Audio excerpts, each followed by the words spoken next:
And then there were four. Greetings, one and all, and welcome to our review of Star Trek Picard. I'm your host, Stone Loki. Good morning, everybody. Arwyn Avalon is out this morning. She was feeling ill this morning, and her voice was out. So we were like, oh my God, get back in bed. Drink some soup. Some soup. Listen to the owl shoot. Drink soup with a fork. Rest. And Dave Bob's got computer issues this morning. So it is, of course, with great pleasure that I welcome Roger Athay to the panel. Good morning, Ryan. How are you doing? Oh, I'm doing well, Loki. Folks, I'm not going to be on camera throughout the entire stream because it takes way too long to comb my hair, but I'm... Our hearts are aflutter, Ryan. Our hearts are aflutter, my friend. Well, I'm doing well, and hopefully everyone in the panel is also doing well, and all you great people in the chat as well. We're going to be reviewing this show, which I think is a mixed bag, but hopefully you all enjoy our review. So see you later. Our good friend 24/7 Fusion Media is here. Good morning, brother. Are we going to blow some shit up this morning or what? Oh, yeah, man. Yeah, good thing I had the mic off that whole last hour we were checking this thing out, man, because I was screaming at the screen and all kind. Yeah, we got to talk about this one, man. Yeah, we're going to blow some shit up, man. Let's do it. Blow some shit up this morning. And, of course, we have the Canuck of Canucks, the Canadian man himself, the rambling one, Rambling Canuck. Oh. Good morning, my friend. How are you doing? Yeah, good morning, Rambling. My ribs feel like I was in the octagon, but other than that, I'm here. Good to have you here, man.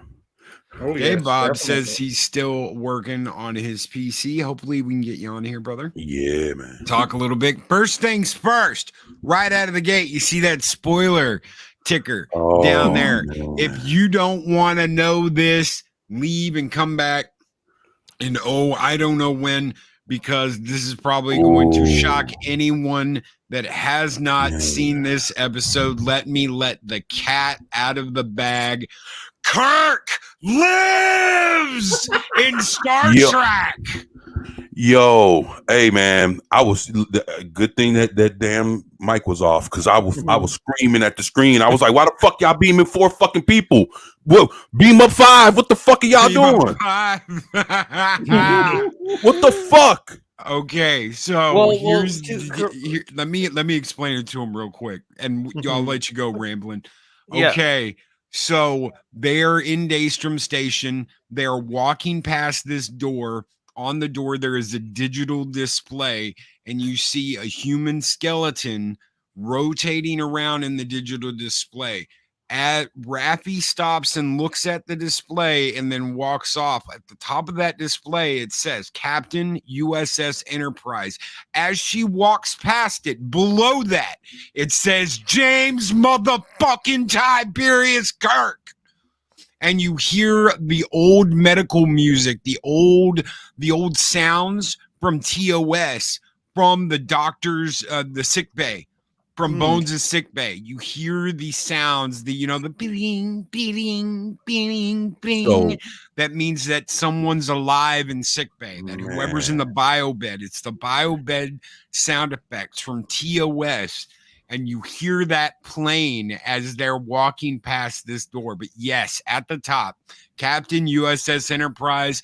As they walk past it, below it says James motherfucking Tiberius Kirk. Man, hey. So does that mean? Look, how is he alive? Does that mean that the Shatnerverse happened? That's a good question. So that's the only thing I could think of. If he died and he was buried in some place that nobody can get to. Oh man, what the fuck, man? It creates more questions. But here's the problem that I have with that whole theory. Kirk may live in Star Trek, but Shatner does not. Well, we don't know that. and he's been So far? you know, why would they bring me back, or blah blah blah blah blah, and that could all be a giant smoke screen. He did do the old, I definitely would not be back. I'm, they did that for generations. Why would I come back? He's 92 years old. That doesn't mean shit. Still alive. When Bones came back, Bones was like, I need a damn Walker to be on this Next Generation show. Boy, you may have no point it is, but you sound like a Vulcan. Yeah. Oh, my. Yo. So the cat is out of the bag. Yo, okay, what happens if they just made the Shatnerverse canon or something? Like, within this. My head's spinning with all the possibilities. I'm just saying, because there's no way they can resurrect him back from what happened, because they left that as it is. But if he's alive now, okay, so there's something that's happened in past Star Trek. Okay, so Picard buries him. Let's say they beamed him up and they put him in stasis, right? And they put him in stasis and they wait around, just like they did with the frozen people in that one episode of I think it was the last episode of season 1 of TNG, where they find those frozen people and they bring them back. They're able to bring them back. And you listen to Crusher, and of course this is the cryogenics, and she's like, it was a fad in the late 90s where you would freeze people and then kill them later, except there was so much extensive cell damage they could never do it. But because we live in the age of transporters and all that fun shit, they were able to revive them.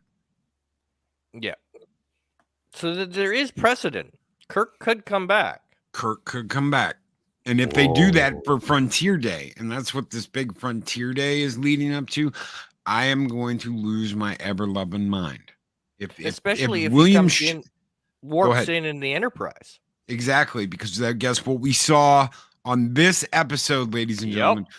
We saw the USS Enterprise 1701A. On this episode, and she looked beautiful. We saw a Constitution class ship, an OG TV series Constitution class ship that was not modified like the damn STD shit. Yeah, it didn't have that 25% difference. There was no 25% difference. This was OG, original, non-altered, high-grade, testosterone-fueled Enterprise badass. Not that Enterprise, Dave Bob. It was 1975. It was 1975. What did they call it? The New Jersey. New Jersey. It was the New Jersey, Dave Bob. So you had the New Jersey, the TOS, New Jersey Constitution class, and then you had the Constitution refit class 1701A that was mothballed, that was put into the Fleet Museum. So basically, we go to the Fleet Museum, and Geordi LaForge is in charge of the Fleet Museum. So in that Fleet Museum, you've got the Defiant, which is the first ship you see. Absolutely beautiful. That's my baby girl right there, is the USS Defiant. Could you imagine the shit Kirk could do with that ship? Oh, yeah. Oh, yeah. You've got the Defiant. You've got the New Jersey, which is shown, Constitution class. You've got the Enterprise 1701A, which is shown. Voyager. You've got the Bounty, which is the Klingon bird of prey that's in Star Trek 4 that plays a little role in this episode. So they're gonna go and they're gonna get the answers on at Daystrom, Daystrom Station. They're gonna go. They've decided they're gonna go and they're gonna get the answers. They're on the run. They're tricking the crazy chick Baddock. They're leaving transponder stuff and all kinds of shit as they're warping from place to place, trying to avoid getting caught. And they go to Geordi to get help. They transport Worf, Rafi, and Riker onto Daystrom. And that is when you see the room that has the display on it with Kirk. Keely Chow says the Enterprise D was my ship. She went before her time. Rest in peace. Well, folks, I will say when the Titan does go to the museum station, there is one empty space that the Titan happens to take the place of. Where that museum ship is, I don't know. What that ship was, I do not know. But for all we know, they also mention, Ryan, they mention hiding the ship inside the station, which means that there's ships possibly being worked on and refitted inside that station that are not outside on display. And that very well could be they took the saucer section of the Enterprise D, refit it, and it's going to be the Dreadnought, or they're just going to give us a rebuilt Enterprise D with a new engineering section. Well, the other ship that was mysteriously missing was the E. That's true. Unless the E is still in service, which I have a hard time. No, you wouldn't have two Enterprises in service. If the E was still in service, you would have thought that's what Riker would have brought to save Picard. So the one ship that's missing from that whole nostalgia trip is the E. That's true. And that's what could be in the hold that they were talking about, hiding the Enterprise in. Because Geordi just like balked at that. He was like, I'm not doing that. And you're like, what the hell's there if Geordi doesn't want him to see what's there? So I go to up now, $5 super chat says, word of caution, these writers could screw up a cup of coffee. I've been disappointed before, as have I. And I'm just saying Kirk lives. Whether we get to see him in the future, I hope we do. I hope that wasn't just a shitty tease. I hope they aren't just teasing us. If it is, they're definitely going to lose points. It wasn't the only thing there. There was the attack tribble, a Genesis device, a Borg vinculum, all sorts of shady things that Section 31 have put into Daystrom. So who knows what else could be in there, folks? All sorts of dark secrets. Mark the Infinitely Tired says the E is still in service, but will be retired by the F in the last episode. You see the Odyssey class Enterprise in one of the packets, the information packets that Rafi looks at in like the first or second episode. So the Odyssey class is an absolutely beautiful ship. It is from Star Trek Online. It was nice to see a picture of it. If they incorporate that, I'll be happy with that. I always loved the Odyssey. It was an absolutely beautiful ship. Dean Krantz, the winner. Dean Krantz, our winner of our John Wick giveaway, says, howdy, folks. I enjoyed episode 6. I'm going to have to rewatch it because I appear to have missed some stuff. Yeah, you got to have a keen eye. Hashtag Kirk lives. I had to rewind it. I knew from Mark that he said, once you watch this episode, go back and watch it again, maybe even a third time to try and catch everything. He didn't tell me what was there. He just said, go back and watch it again and again. And I thought I saw something. When Rafi walked past that door, I was like, wait. And I haven't done that. We haven't done that once since we started watching this. We haven't stopped tape and rolled back. But I didn't know. I was like, why is it a skeleton? And why did they zoom in on that for a second? And we rolled it back and forwarded it a little bit. And first I thought, well, maybe that's Picard's body. But no, that was James T. Kirk's body. So I wonder what other bodies they have in that station. Foreshadowing. The Odyssey class is a beaut, but she doesn't compare to the refit Constitution. No, I love the Connie. The Connie will always be my favorite. I love the Enterprise D. I love the Enterprise E. I love Voyager. Defiant's my baby, but it doesn't hold a candle to that refit Constitution class. And they talk about that. He's like, oh, the retro lines. Jack Crusher sitting in the captain's chair. And he's like, retro lines, the sleek look I've always been a Coney man. And I'm like, right there, dude. Click, cheers, motherfucker, SKOL! Yeah, completely agree with him on that. Yeah, didn't they give Jack just all the fan lines today, didn't they? Yes, they did. They did. But although Riker did give one of the fan lines too with Worf. What the hell happened to you? But and to answer this question, Ghostwriter, yes. I am enjoying Picard season 3. I don't give a shit whether it's oh, we lost 24. There, you're back. And we got him back. I'm back. I don't give a shit. I don't care about. I'm not at the moment. I just want good Trek. That's what we've asked for. Yeah, we've asked for. Trek great again. My exact words after this episode was, "Where the fuck was this last season?" No, exactly. Where the hell was this? The wrong people were in charge. At the end of this, the wrong damn people were in charge. That's what. And say what you want about Terry. You have a personal problem with Terry. You can be like, oh, Terry called all the fans this, that, and the other. I just want good Star Trek. That's what I want. I don't care what these people, as long as it's not like against kids. I don't care what these people do again in their personal life, unless it involves children. I don't give a shit. Let them do whatever they want. If they're giving us good goddamn Star Trek, that is what we have asked for, ladies and gentlemen. We have said we want it to look like Trek. We want it to feel like Trek. We want to be happy with our Star Trek. That is all I fucking want. This is on par with Nichols' marriage to Star Trek. I agree with that.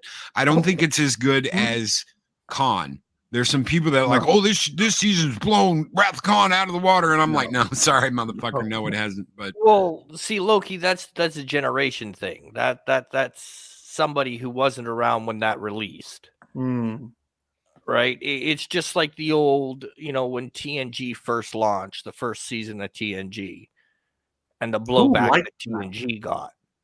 So you had people who hadn't seen the original series going, this is amazing. And, you get the OGs going, you should have seen Kirk. So it's nothing new within Star Trek. Yeah, I describe this as... Hold on, Ryan, just a minute. But there is a big difference between this and TNG. Oh, yes. Yes, it has the cast in it. Yes, they're bringing people back. Yes, I am enjoying it. Yes, it is connecting to so many things from TNG, which is what we asked for from the very fucking beginning. But you've got 2 years that absolutely spit in the face of Star Trek. Rule 1, and they did it in the very first episode in Encounter at Farpoint. You respect what came before you. And that scene with Bones, Admiral McCoy, I lived longer than any of them damn sons of bitches ever did. I'm the oldest motherfucker in the fleet. I'm the only one. Boy, why you got them? You ain't got no pointed ears. You sound like a Vulcan. It was respect. There was that respect there from day one. Yes. That is what we have missed from this. Ryan, the floor is yours. Go ahead. Well, I just wanted to say that I personally think that this is peak new Trek, in my view, and that this series, that's what I'm trying to state, and that it'll probably be all downhill from here, folks. So you're getting one okay season, and as a result, loads of god-awful seasons. So that's what I think. Hopefully that's not the case, though. But you never know. Well, you never know. They could kill Burnham in the final season of Discovery. That would be a godsend, but I don't. Like in every episode, like she just dies a different way. But anyway, going on. Oh, you know what I want? The one thing I want in the last episode of Discovery, I want Q to show up and go, humans! And she'd be like, I ain't no human. I'm a motherfucking Vulcan. No, you're not. Bye-bye. Click. Yeah. And boom, erased from existence. Done. Yeah. Erased from existence. Gone. Yeah. Along with that damn cookie cutter. And the spore drive. Yeah, that too. That can go to hell. Mushrooms, Mary, mushrooms. Yeah, that's what the writers were on. I'm just no, I can't take STD. I can't do I can't do Strange New Worlds. As soon as I saw the bullshit from Strange New Worlds, and it was like, oh, the eugenics wars were started by Orange Man Bad. I was like, nope. There has been none of that. I can't talk on Strange New Worlds because I didn't even bother to watch it. But there's been none of that shit in this. There's been none of that. None of this virtue signaling up its own ass BS crap. Have we had to deal with Rafi? Ugh, yes. But at least we, you know what? I want to say something. Okay, so they find Data in this episode. Big reveal. They find Data. When they start going over what is inside Data, it's not just Data. So you've got Data, you've got Lore, you've got Soong, you've got Lol. Yep. They didn't say that arrogant, snotty-nosed bitch from season 1 of Picard. They said Lol. His daughter. His only daughter. Yes. His only daughter, his real daughter, not that snot-nosed, punk-nosed bitch from season 1 of Picard. She's never mentioned. We get his daughter, Lol. That is so. B4's in there. Lore's in there. Soong is in there. Data's in there, and Lol's in there. I'm completely happy with that. He might have a split personality like a son of a bitch, but I am happy about that. Yeah. And Rafi is not nearly as annoying as she was in the other episodes so far, but there still have been moments, Mark. Oh, yeah. Mark brings that up. There's still the old comes shining through, Especially when she's with Seven. Oh, yeah. The tension, and I'm thinking, lesbians, oh my. I like what Worf said to them. Oh yeah, because he's like, oh, who would be fine to have you on this mission, and things will work themselves out. And Seven of Nine's like, I'm not going. He's like, good. Klingons are very violent when they break up, and I don't want to be dealing with your shit on the away mission. And I'm like, just tell him that, Worf. But no, and you know what? Some of the shit people have said has come to pass. Because Worf's pulling this, I am a pacifist, and I don't want to. I did like the recovery of Worf at the end. The conversation between Picard and Worf. Did I see the Genesis device? No, I did not. I did. It was that red glow. They were going through the station. Raffi, Worf, and Riker. And you saw a red glowy device, and that was the Genesis device. Then they went to see Kirk's dead body.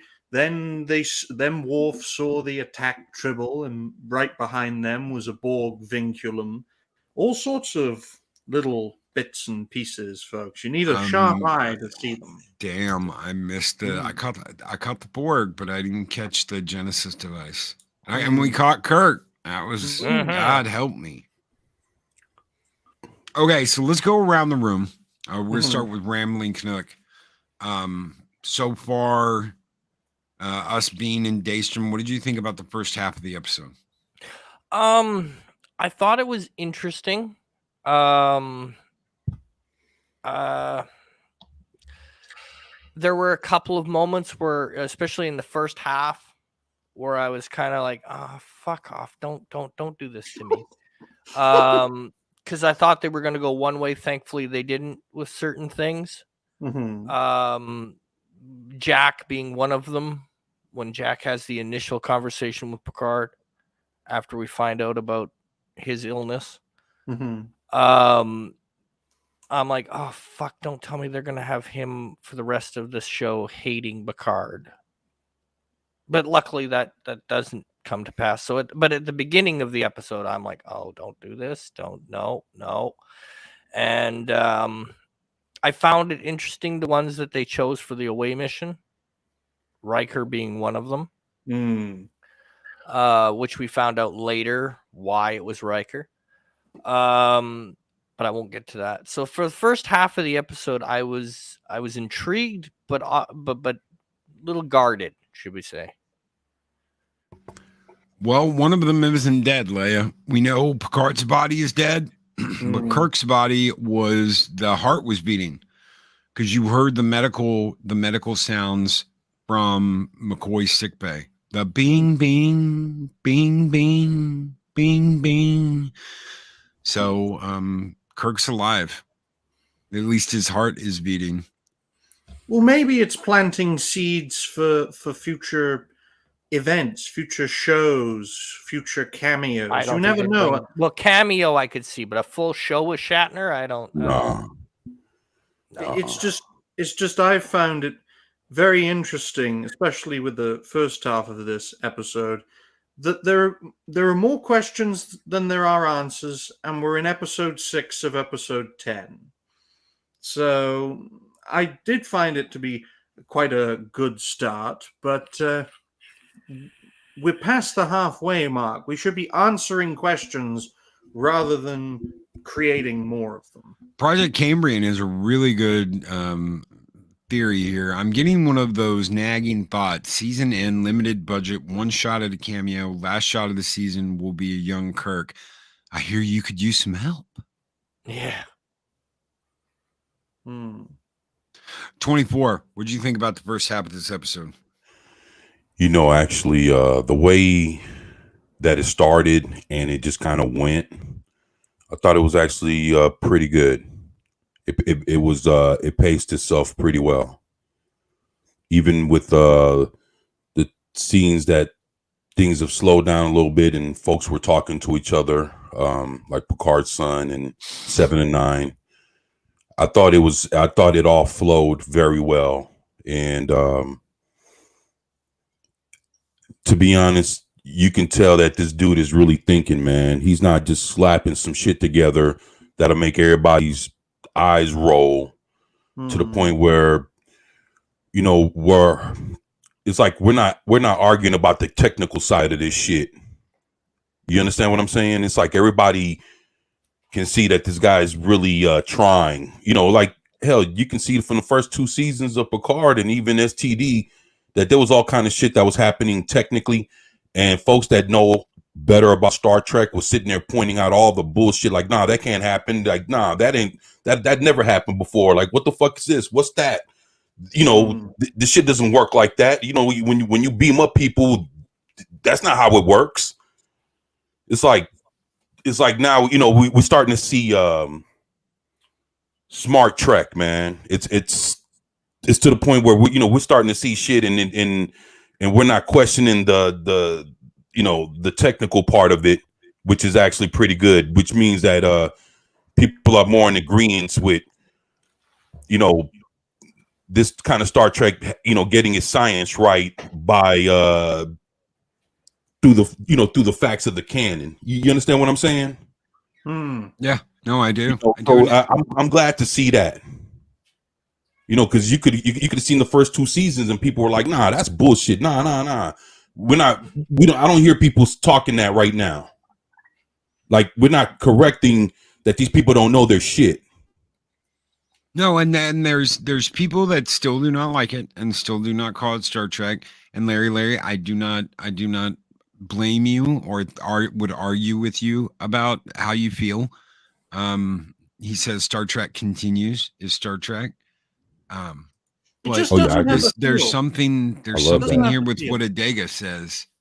Actually, that was very cool imagery and symbolism. Kirk's heart beating. The OG Star Trek still lives. Kind of brilliant. No, absolutely. And behind all of this, it is that beating heart of Trek that still lives. Is it on life support? Yes, definitely. Are there people that will never expect this, that will never accept this, that didn't expect it? I did not expect it. I did not expect to be enjoying this season. I wasn't even going to watch it. I wasn't going to even give it the time of day. And I am glad I did, because I'm enjoying myself. And there have been some damn emotional moments. So, well, Pete, that's just how I feel about it. If Ryan likes it, he likes it. If 24 likes it, Rambling Canuck likes it. If Larry doesn't like it, that's absolutely fine. Guys, Klobby can't fucking stand it. It's every episode STP sucks. Every episode STP sucks. There's nothing redeeming. There's nothing good about it. And that's his choice. And Larry, if you felt that way, I wouldn't have anything. I wouldn't try and convince you, because you have every right to feel that way. That's your choice. I feel differently. And I'm not gonna say you're wrong. Just like I wouldn't give my ground for nothing when I said season 1 of Picard sucked the ass out of a dead donkey, and Canuck said it was absolutely great. So that's the way he sees it, and I'm just telling you guys how I feel about it, and we're getting to hear from the panel. Roger Athay, first half of the episode, go. Well, I thought it was quite a good start, although more questions are being raised rather than being answered. Although I'd just like to say, Loki, that even if Star Trek was made great again and the continuity was resolved, I don't expect anyone to forgive what has been done to Star Trek, even if it was properly fixed. Larry does make a good point in that new Trek is filth, but I don't expect fellow creators or viewers to forgive the current owners of Star Trek, even if they make it right again. But as for the first half of this episode, I quite enjoyed it, but since we're over halfway, I'd like us to get to solving the conspiracy rather than raising more questions, which was mainly done in that Daystrom section. All these things, raising all these new questions, it just doesn't sit right with me, as it were. So, yeah, I had a question about that, if you don't mind me asking, just because I don't know all the lore as well as all y'all. Has anybody like, let's say, like in any show, has that place ever been filmed? Like, is this the first time we're all seeing what this place is supposed to look like with all the shit that's in it? Yes, I think so. We've heard about Daystrom in TNG. We've heard about it. I just don't think we've seen it. No, no one's ever. All right. Well, I was just curious. Hold on. Did they in DS9? And no, it was Voyager. So in Voyager, they talked to the guy who created the EMH, the guy that looks just like the Doctor, who modeled the EMH after himself. I thought that was Jupiter Station. It might have been Jupiter Station. Yeah, it was Jupiter. Might have been. Okay, then we've never seen Daystrom. We've just heard about it. Wow. And it's in the lore of Star Trek, Daystrom is is it really like is it prominent? Like it's some big time shit? It's where all the special technology is put into, and there's something called the Daystrom Prize, which is probably the most innovative creation of the year. No, I understand that. What I'm saying is it like a famous part of the lore? It's been brought up. It's been talked about. It's been like they designed defenses against the Borg. Right, but nothing's never been done or written about it to where it makes that place stand out. Maybe in a book. Know that it holds all the dangerous stuff and all the things that you've seen from the history of the Federation, that holds all the craziest inventions and things from here and all the different movies. It is brought up that it's like, what Marty McFly says right here, it's the Area 51 of Star Trek. Okay. Dean Krantz brings it up. Daystrom is like the DARPA. Yeah, it's Area 51, DARPA, whatever you want to call it. It's where all the secret black projects get done. Project Cambrian says Picard season 3 is, if anything, only partly about salvaging Star Trek. I want to be very clear about something this morning. I do not think that Picard season 3 will save Star Trek. Terry Matalas is gone. His vision is gone. The things he cared about doing with this series are gone. And we're left with the same bullshit people that did STD and all this other stuff. So I don't think Star Trek Picard will save Star Trek this season. I don't think that's going to do that. This is very much in a bubble away from the other things that are being done. And I think that is why it is successful right now. Whereas the rest of this shit isn't, is because they have taken a bubble of what we loved and are making it in that bubble away from all this other shit. And I swear to God, if Michael Burnham shows up in the last, I'm just gonna be like, nope, a whole fucking season can burn. I don't care. You know, speaking of Daystrom, I might be wrong, but for some reason it's hitting my brain, so I'm going to ask Loki. Isn't that where that idiot wanted to take Data in TNG? No. He had his own starbase. He was going to work on it there. Okay, I thought it was Daystrom for some reason.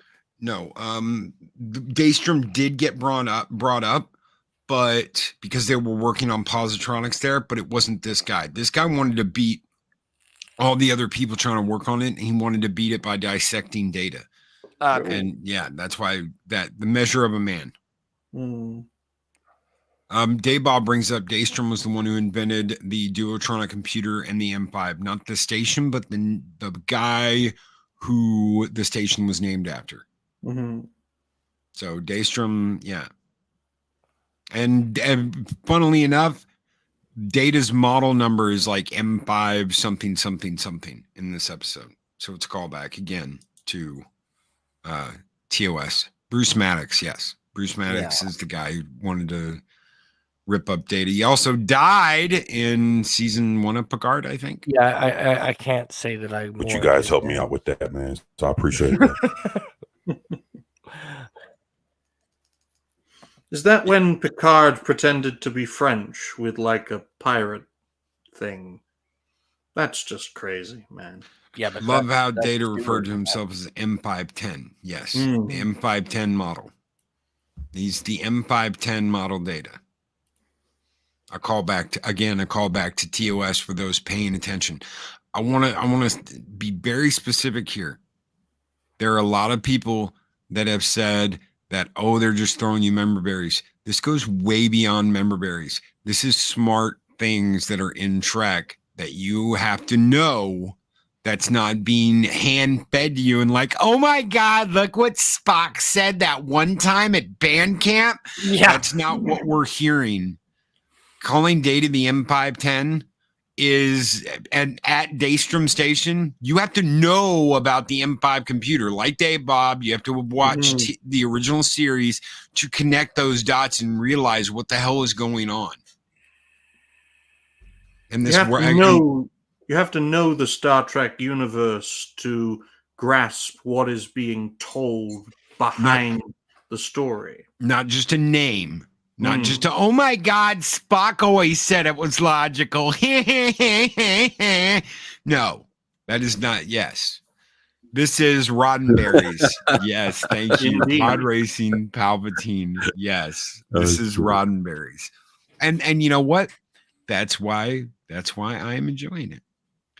Because Larry Daystrom appeared in The Ultimate Computer Season 2, Episode 24. Trekkies who know this shit know when Data referred to himself as M5. I couldn't remember the other digits with M510. And he's at Daystrom Station. And Daystrom is the man who invented the ultimate computer, the M5 computer. You have to know. And I want to tell you something. That is something they gave us in the past that they have not given us. They've tried to spoon feed people giant member berries. This is not a giant member berry. These are little things that are hidden in the background that you're like, yes. Same with Kirk. I missed the Genesis device. Same with the Genesis device. Same with naming Data the M5, M510 right there. It's brilliant. It's little brilliant. It's little brilliant things that if you don't know, you're not catching it. Hippies, Mark. Now, if the space hippies show up singing "Come Now to Eden," oh God, help me.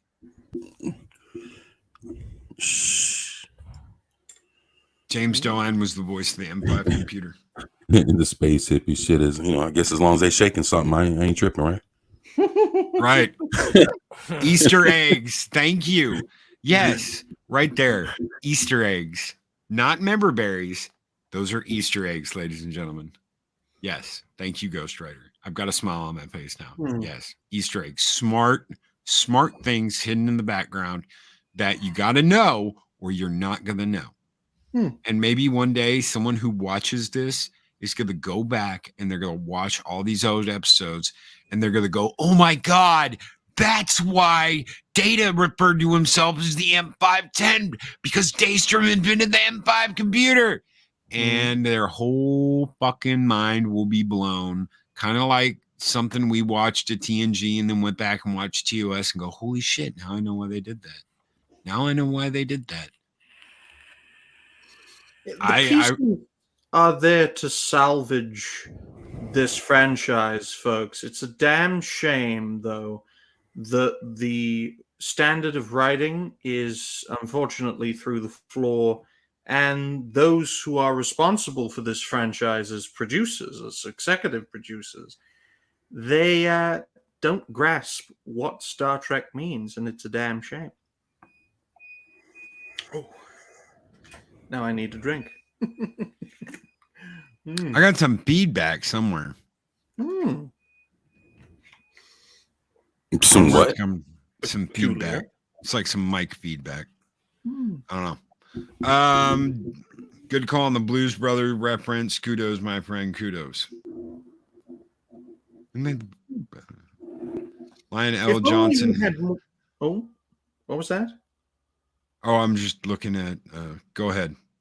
Oh, I was just saying, if only we had, maybe not a few more seasons of Picard, that may be too much to swallow, but if only we had a few more years to further develop this storyline in order to save the Federation from infiltration, and that's why everything's gone astray. That's why everything seems dark and dreary in this godforsaken age that we like to call New Trek. We should probably find a new name for it. Corrupt Trek? No, that doesn't roll off the tongue. And then you see all those great ships in the Fleet Museum, and you probably take those ships and try to make Star Trek great again with the best of the past in order to foster the next generation to make Star Trek great again. It's just there's so much potential, but I cannot see it happening with the writer's stock currently in Star Trek, and it's a damn shame. But hopefully it can inspire fellow creators and prominent people to create their own stories and go from there. Yes, that is true, Dave Bob. I mean, a Vulcan gangster? He grew up on the street. He had no Vulcan parents. The only person he had who was his brother was the Ferengi, and Ghost Rider says, Loki, you ain't seen nothing yet. Okay, so I got sent some episodes. I have not watched them because I want to experience this the way everyone else is experiencing week from week, and it would be cheating. And I do not believe that my review would be honest if I skipped ahead. That's simple. So, this is it. There is no Picard after this. This is the last season. They've already announced that. Yes. Mark's like, send them to me, Loki. They're on my OneDrive, so I might be able to do that. If Picard was given another 2 seasons, Kurtzman wouldn't have walked away from this season and left Metalis in charge for the finale. Yeah, that's right. That's why it doesn't. This show at the moment doesn't feel like it's been infested with Alex Kurtzman, which is probably why I always have this idea that he just went off somewhere and took some time off to relax and play pool or whatever it is he does in his spare time. You don't know these days, folks. And Chris Persia has spoken. No, Mark, you're watching this like the rest of us. Yeah. You have to wait a week, Mark, just like the rest of us. Okay, so they're able to, let's get back on track here. They're able to get Data off of Daystrom, but Riker gets left behind. Why does Riker get left behind? Picard would never leave Riker behind. They hit Riker with a transport inhibitor that prevented him from beaming out. They are running the Titan. They're like full speed ahead, blasting past Daystrom Station. They're able to get Data, Raffi, and Worf, beam them back to the ship. Riker gets left behind, and they warp out. They're able to bring back Data, and Data is a mess. Geordi is working on Data, and when he wakes up and he looks at Geordi, he's like, Geordi, Data. I mean, dude, it's like, holy shit. You want to lose your shit right there, because it had to be Geordi. Geordi had to be the one bringing him back online. And like I said, he's got all these different shit in him. So it's Data, it's B4, it's Lore, it's Lull, it's Sung. Everybody's in there, and they're all partitioned off in parts of his brain, but he can't balance everything out. And that's something that Geordi obviously is got to be the one to fix. It's got to be Geordi working on him. And they're trying to talk to Data and get answers from Data. And, he sees Picard, he sees everybody, and he gets this smile, this maniacal smile. And I knew immediately, I was like, holy fuck, it's Lore. And I wanted him to be singing that song that he sings in Data Lore, but he doesn't do it. I wish they'd done that. Often Wrong song. I wish Often Wrong's got a broken heart. Can't even tell his boys apart. Yes, I wanted him to look up in Picard, and then Picard go, Lore. And I would have loved that. I would have absolutely loved that, but they didn't do that. No. The side look of Data to Geordi was perfect. Yes. Absolutely. Marty McFly. Absolutely. And we respect you, Larry. We could say we can say the same to you, brother. And I'm not, you don't like it, and I do shit. Clobby doesn't like it. He hates it. Doomcock doesn't like it. He hates it. There are people that absolutely hate this. I am enjoying it. And who can blame them over the last decade and a half? I can't. I don't blame Dave Bob. And I know Dave Bob's not here. Larry, and usually Dave Bob's a lot. He has a different view completely. And I always value his opinion and yours. I always value his opinion and yours. This is not a place where we're going to damn you because you like or dislike something. So, I'm say it, please. You're more than welcome to voice your opinion. Don't ever feel like you got to hold back just because we like something and you don't. Hell, guys, I'm not gonna go into detail about it, but I thought that John Wick 4 was an absolutely wonderful movie from start to finish. It was badass, action packed, rocking out with your sock out. And IGN put out a review and said it was an absolute slog with a beautiful ending. And I was like, are you guys dumb? That doesn't sound like a John Wick film. It's not. It's action packed from the first moment the booming starts. The seats were shaking in the fucking IMAX. Oh. So Adega liked Wing Commander. I have nothing good to say about that movie. I have absolutely nothing good to say. So I played the games. I played all the games. I fucking hate that movie. And it's because the video games did it better. Chris Roberts did it better with the video games. He got Freddie Prinze Jr. and these dumb people to do the movie. And it was absolute shit. And the people in the games, the acting in the games was better. And see, now Adega's he-heing and he-hawing because he knows how to rile me up. He does. I miss fun at the movies. So do I. And that's what I want. That's what we all wanted. Remember? I mean, shit, that's what we wanted. We wanted to have fun and enjoy it and not have bullshit railroaded down our throat every 5 seconds. So I think that there are things we wanted. If you don't think this is what you want, that's okay. I'm not going to call you an Istanobaniazi. Look what's happened to us. Looks what happened to all of us. Folks, gotta hang together. Warmuggy said, I already had split TNG from the movies in my mind canon many years ago, so I simply added Picard season 3 to that, and it works for me, so I'm enjoying it. Mm-hmm. Well, it just goes to show to each their own. And that's what makes what we do so great, ladies and gentlemen, is that we can have all these different perspectives about the same show. And that's what makes it unique and entertaining.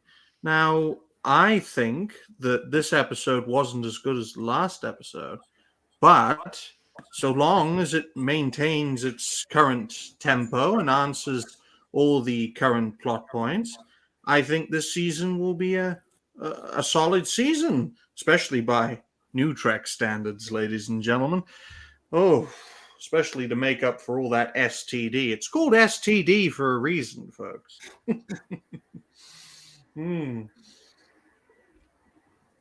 Oh, my.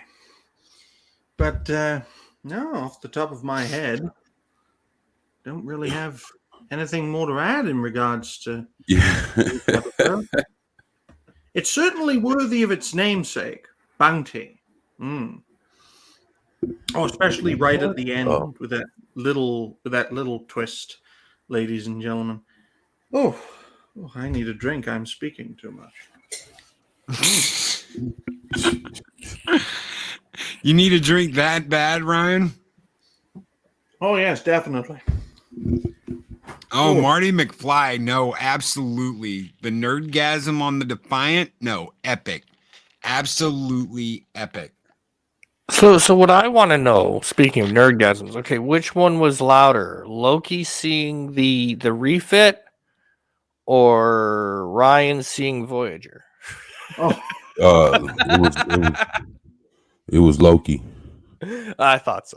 Seeing the refit of that Connie. Oh my God, I love that ship. I grew up watching Voyager, folks. I love that show, especially as it was crossing over into the third and fourth season. Scorpion, what a great two-parter. But it was great seeing those ships, and hopefully, as we approach Frontier Day, all those ships can be used to save the day. Fingers crossed.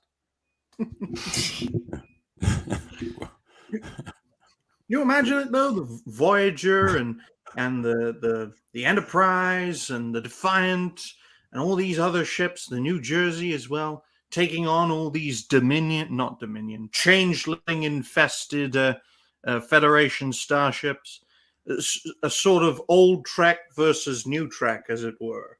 I don't know if that would make a good episode, but I do like ship versus ship action, folks.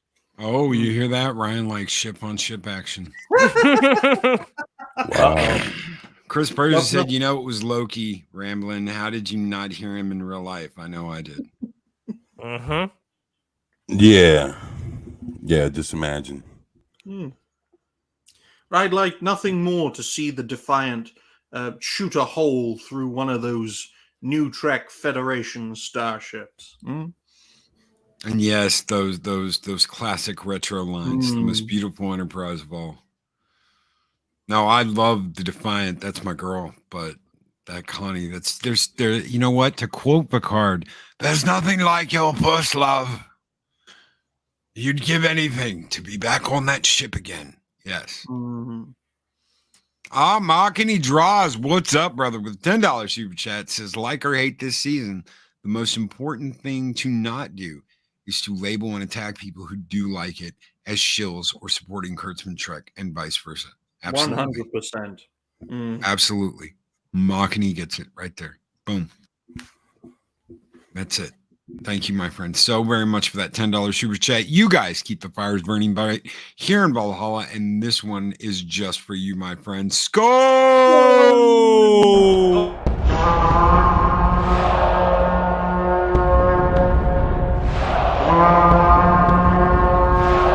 Spartans! What is your profession? Oh, yes. Oh, yes. Thank you, Markany. Okay, so let's go around the room. We're gonna start with 24 this time. And we'll go 24, Ramblin', Ryan, me. So tell us what you thought about the last half of this episode, and give us a score, and tell us why you liked or disliked this whole episode. All right. Now, the second half, I would have to say that I would actually give it a better. Like I said, it went fluently. All the things that we saw in Daystrom, the whole Kirk and Data thing was pretty cool. I really enjoyed all that. Of course, there's stakes in the show. Are we still doing spoilers? Yeah. Go ahead. Well, my whole thing is, I was thinking, right now, at the end, Riker gets captured, and of course you see old girl and locked up or whatever, right? Troy. Mm-hmm. If that is Troy. Yeah. Now that's exactly where I was going to go with that. I was going to say that might not be her. That might be someone that looks like her, just to make him, spill the beans because of what he sees, but that's might not really be her. So, it's an interesting tactic. He's probably going to ask her a question to see if it's really her, to see if she really knows the answer or some shit, some personal shit. That's probably the only way he's gonna have to know if that's her or not. Yeah. Other than that, I really enjoyed the second half. To be honest, I got stuck on the Kirk part, man, for the rest of the episode. Yep. So, I enjoyed it. Everything went well. There's two ways that I can look at this when I grade it. I can give this thing an 8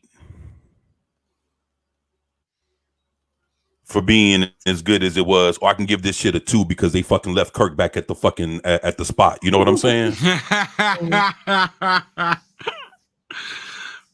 Oh shit. Yeah, they when they left Kirk behind, they fucked up with me, man. I was like, yo. You got to think Rappy's the only one who saw it. So, and she might not have clicked in her head. No, the Enterprise A got mothballed, Dave Bob. The Enterprise, the original, no bloody A, B, C, D, or E, was blown up over Genesis. The Enterprise A got mothballed after Star Trek 6. They decommissioned her. They put her in for decommissioning. And that's what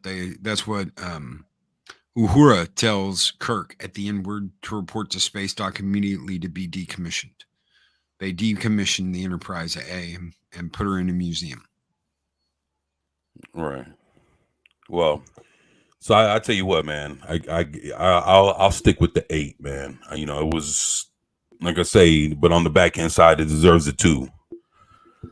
Because they left Kirk back. Yeah, because they left Kirk. They fucked up, man. They could have beamed his ass up with everybody else, man. I don't know with that, but so to know that he's alive and kicking in that neck of the woods, yeah, I'll stick with the 8, man. Okay. They can always go back and get him and shit. All right. Larry says, I know I'm a relic. I'm fine with that. I'm fine with being. Yeah, man. Let's be hopeful about this shit. My father would be seeing the exact same shit. Larry. I don't care. Don't care. It's not Star Trek. I don't care. It's not Star Trek. It's not my Star Trek. I don't want to watch it. So he'd be saying the same shit right now, and I'd be excited about it. And yeah. So Canuck, rambling Canuck. Tell us what you thought about the last half. Tell us the score, and tell us why you feel the way you do about the score for the episode. Okay, well, for me, I really enjoyed the episode. A lot of my earlier fears were set aside. I liked how in the second half you get the moment with Jack and Picard, where he's no longer have a big hate hard on for his dad. That's good so far. Also, I did like Worf at the end. There's nothing that will get in my way. I will bring him home. So Worf kind of, getting that Klingon blood boiling a little bit is nice to see. And I'm really interested to see how the story goes, because with Data having so many personalities, it could get really interesting real quick. Oh yes. So for me, I really enjoyed it. I liked the clever ways they wove some old stuff into the new stuff.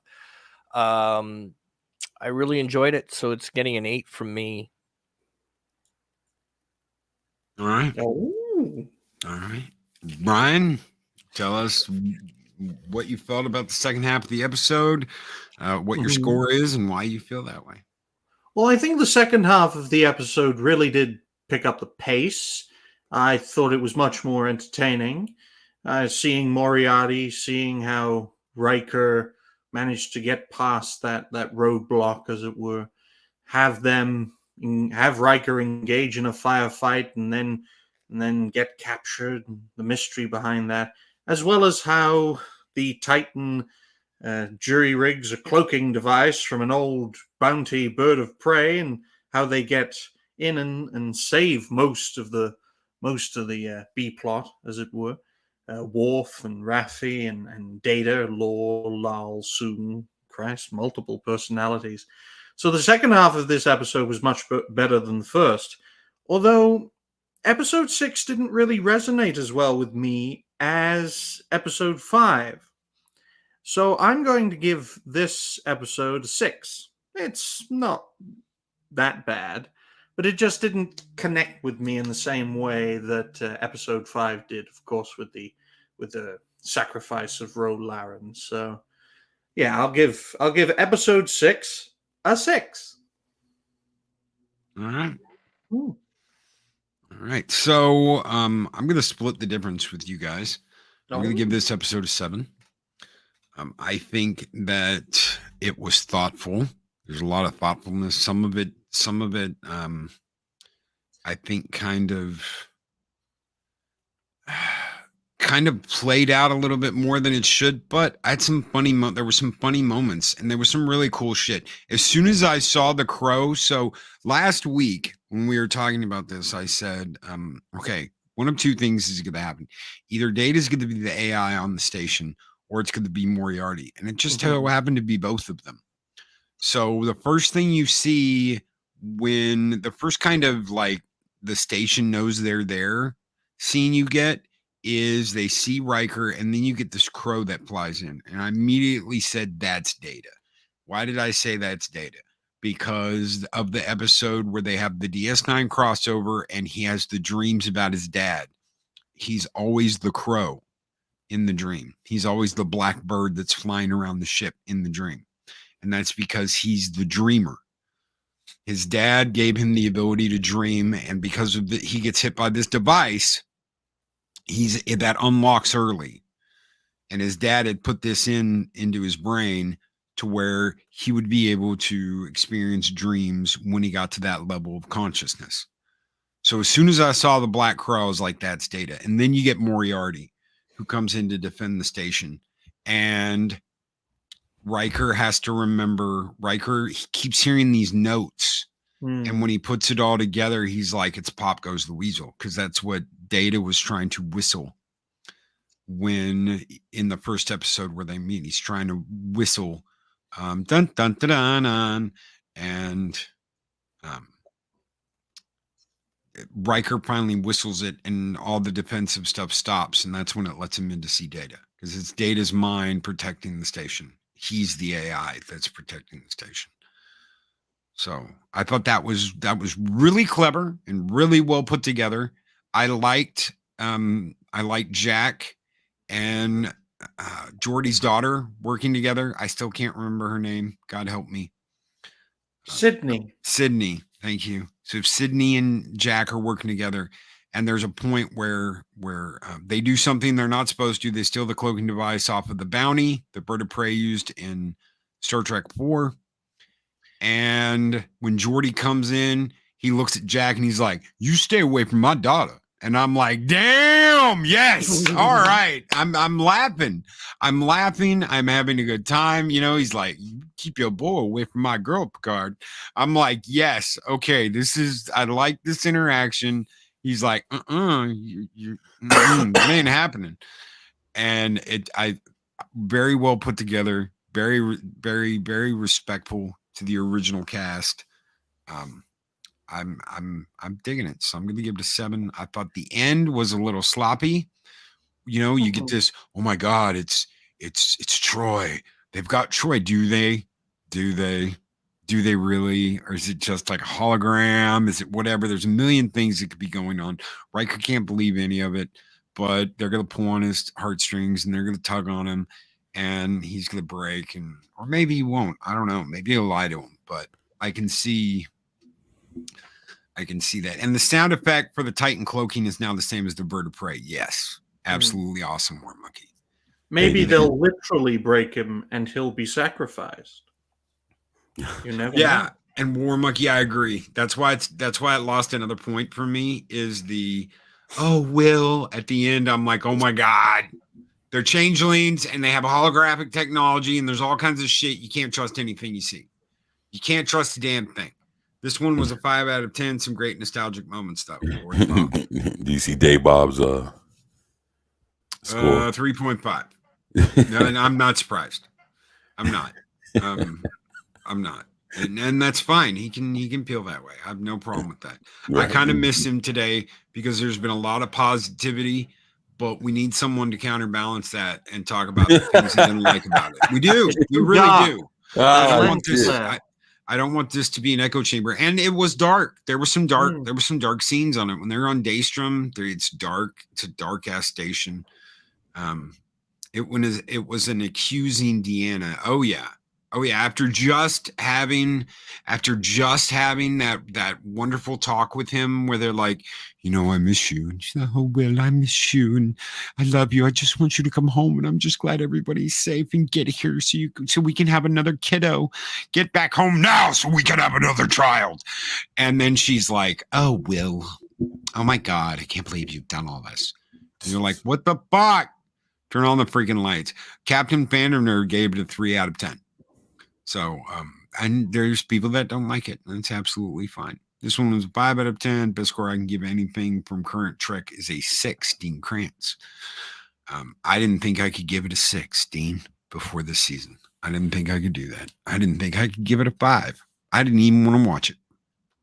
So, guys, thank you for being here. Thank you for hanging out with us for our Star Trek Season 3, Episode 6 review. Let's go around the room. We're going to go around the room one more time and talk about what we got going on later today, over the weekend. Ryan, shoot. Well, ladies and gentlemen, thank you very much for watching this review. If you haven't already, please like, share, and subscribe to Loki's Mornings of Mischief. I'm sure you will enjoy what he has to offer. In regards to me and what I'm doing, I'm going to be making a few suggestion videos and a few Rising Stars videos for today and tomorrow.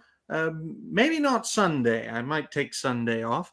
But there will be no reality-based until the 30th of March, where I will be welcoming the memes of destruction. But guys and gals, you should really check out something called Saturday Night Hypnosis with the one, the only, the iconic Hypnotic. And I'm sure you'll enjoy what he has to offer as well. All right, Rambling. What's going on, brother? Well, I'm gonna attempt to stream for the first time this week later today. But more importantly, I'd like to shed some light on Mary's Game Room, my better half. She is going to be relaunching the 2023 charity drive April the 8th. Mark and her are looking for sponsors for said charity drive. She's done it now many years, so everybody that knows. If you would like to become a sponsor of the charity drive, please get in touch with Mark or Mary by April the 3rd. So that they can have, because Mary does a lot on the back end trying to get everything all figured out and worked out and put together and making it look nice. So if you all could get together with them before April the 3rd would be great. And then April 8th will be the official launch of the 2023 charity. Hey, Mark, hit me up. All right. Dave Bob says, and I just spent a crap load on a new modem and router. I have to rebuild it again. Dude, the cooling system that's going into Sparta, God help me. 24. I feel you, brother. 24. What do you got going on? What's coming up? Actually, I'll just be doing live streams almost every day. I'll try to sneak one in today. Doing pop-up lives at random times and just dropping videos. I got some interesting stuff that I think people are gonna either laugh at or roll their eyes to, and show y'all some shit y'all probably didn't know was happening, but it's all good, man. I look forward to I feel inspired, man. I've been blessed. You guys have been amazing. Thankful to have everybody bless me the way you guys have, showing me a lot of love. I appreciate every last one of y'all. I just want to tell everybody thank you for everything that that y'all do for me, and I'm very appreciative. Thank you so much. I know tomorrow, the comic book roundtable, me, Loki, and Clobbering Times will be kicking it with Latino Slant. We'll be over there hanging out with Paulie on his channel. We'll be talking DC and also promoting the fundraiser that Loki has set up for me. So if you guys would like, please come over there. We'd love to have you there, and just want to thank everybody for everything, man. You guys have been awesome. I love every last one of y'all, man. Thank y'all. Oh yeah, brother. God, like he said, we will be over on Latino Slants this Saturday, hanging out, talking about DC stuff and talking about 24's GoFundMe. So hopefully you guys can meet us over there, hang out for a while. We'll be shooting out the links in Twitter. I am pretty sure that we are having a late show tonight. If that changes, I will man, put that's awesome. Up, if that changes, I will put up a notice on YouTube in the community tab. For whatever reason, not everybody is getting those, and it's not going out. So if you have not heard, if there's not something going on, check that community tab and make sure that it wasn't called off for whatever reason. Oh, and can I add one more thing to my little checklist there? Yeah, go ahead. Tomorrow night will be karaoke, but it will be a little different.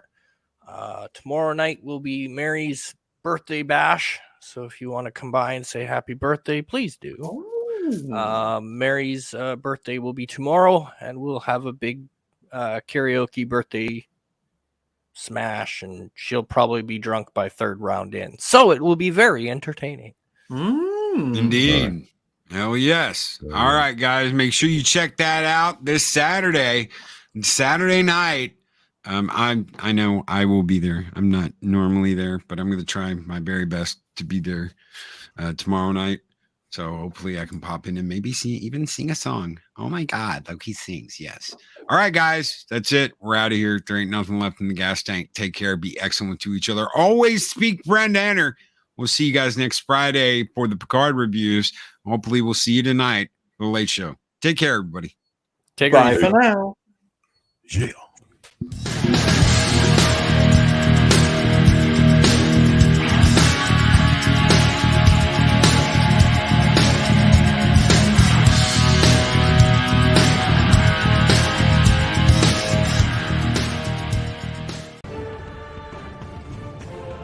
These videos are tremendous.